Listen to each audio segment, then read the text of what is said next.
Yeah, what you think? Yeah, yeah, Perfect. yeah. That's that Pittsburghese talk, as they would say.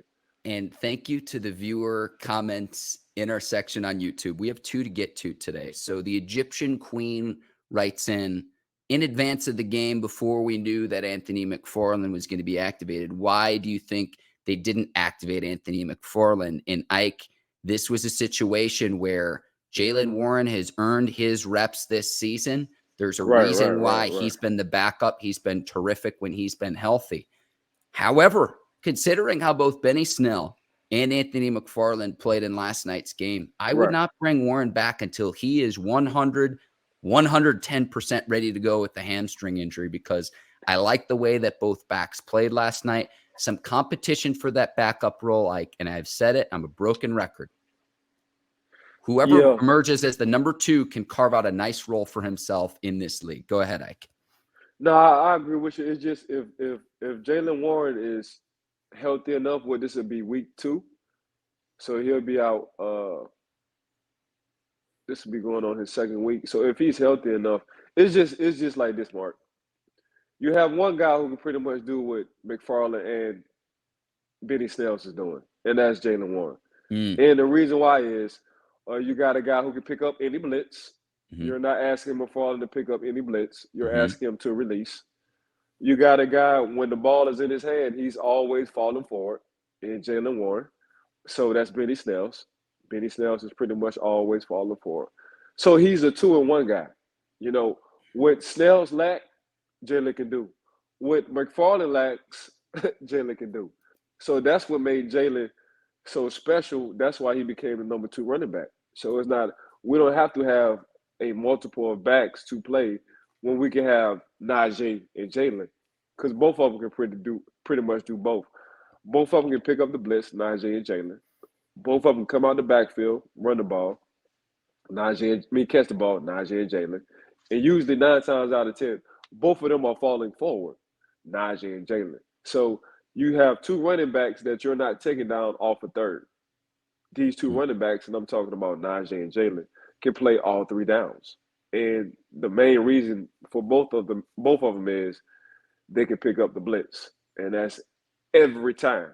So, and that's something, was a question mark for McFarland off picking up the blitz, because they ain't nothing but a want to. So yes, I wouldn't rush Jaylen. To answer your question, I wouldn't rush Jaylen, but at the same time, the running backs by committee. When you have a certain running back in the game, you got to understand that's what I can and can't do. When you have Snells in the game, you got to understand that's what I can and can't do. Ike, great answer. And to piggyback off this too, don't forget about Snell's role in special teams as well. I know McFarland has some experience as a return man. There's more to special teams play than just returning. So don't forget about that, of why Snell's been the one who's been active throughout this season and not McFarland, is you have special teams responsibilities to work out as the number 3 back as well. It's not just running the ball, scoring touchdowns. There's a lot more to the running back position than just, who gets the glory, who gets into the paint, if you will. So I'll say this, though. Anthony McFarland, with his opportunity last night, impressed me, Ike. So you get that competition, you get a higher level of production. So, yeah. Ike, we have one other what yinz think. This comes from Captain Spartan 04, and this comes after we were talking about different places that the NFL draft has been throughout year to year. And Ike, I'll start with you. He says, what's y'all's favorite place you've traveled in the past year? Ike, the floor is yours. Bahamas. Went to Nassau, Bahamas with my homeboy, with my son, my homeboy, Lex and her son. But my homeboy was like, I'm telling you, Ike, in his Bohemian accent, he said, Ike, I'm telling you, you come out there, I'm gonna roll out the red carpet. And usually when somebody say that, you like, man, whatever, man. People always be talking. Bro, I got out there, and he wasn't lying. I didn't have to spend a dime. I went to the hotel. They said, you know him? I said, yes, ma'am. You good. Went to restaurants. They said, you with him? Yes, ma'am. Yes, sir. You good. I said, man, I want to meet the prime minister. He said, for real? I said, yeah. Let me make a phone call. A phone call, the prime minister, and it usually takes 6 to 8 months for you to meet the prime minister. I met him in 6 hours. I said, oh, yeah, you the real deal. I said, you the real. Now, what else you want me to do, Ike? Where y'all want to go? I said, really nothing, bro. I said, bro, I thought you was playing. He was like, I told you I'm the man down here. I said, you won't lie. You won't lie. Everything was red carpet. Everything. Like it's some stuff I won't say that I can't because I don't want to get Sure. nobody in trouble. Sure. But the Bahamas, when he told me, you know, your money is no good, keep everything in your pocket. He said, just pay for your flight and pay for your hotel. I went to the hotel to check in. Lady was like, oh, you know him. I said, ooh, because I was looking at that bill for the rooms. Dang, the bill's kind of high. You know, you got to pay the price. They said, you know him, you good. I said, oh, snap. Yeah, he really is that man.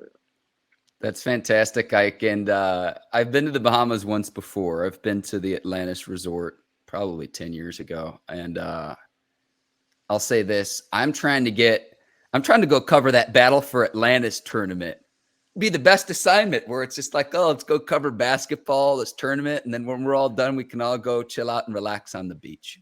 100%. Yeah, you got it right. I'm telling you, but I forgot what hotel. We stayed at a new hotel. We stayed at a Fire Hotel. I forgot the name of the hotel. But I stayed at the Atlantis when it was me, Danielle, and Ivan at the time. We stayed at the Atlantis. They showed nothing but love.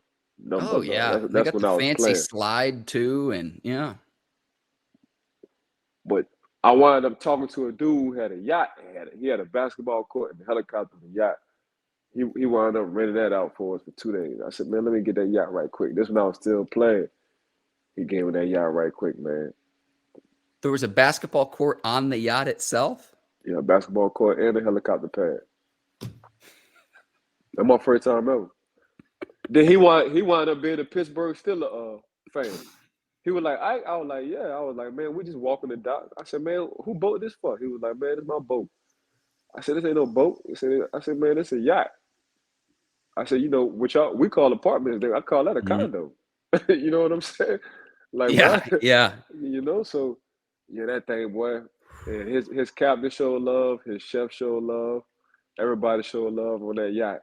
You know, we stayed on that yacht for 2 days. We said, hell with the hotel right quick. We're gonna stay on this yacht. And that's it. Yeah. Went fishing. Fish came back in, cooked everything right there. Like, I can't script this. Like when I lived in St. Petersburg, Florida, they had the St. Pete Boat Show. It's the largest commercial boat show on the Gulf Coast every year. Bleav they have it in November every year. I've gone 2 or 3 times. And I didn't know in life that you could aspire to have a 3 or 4 bedroom yacht with like, you know, a full kitchen and an outdoor grill and like laundry machines on board. I didn't know this was something I could aspire for until I went to that boat show. And it was just, it opens your eyes. Bro, that other than that, I've been on somebody else's boat. And you know, that guy exactly what you talking about. Been on $400 million boat. $400 million boat.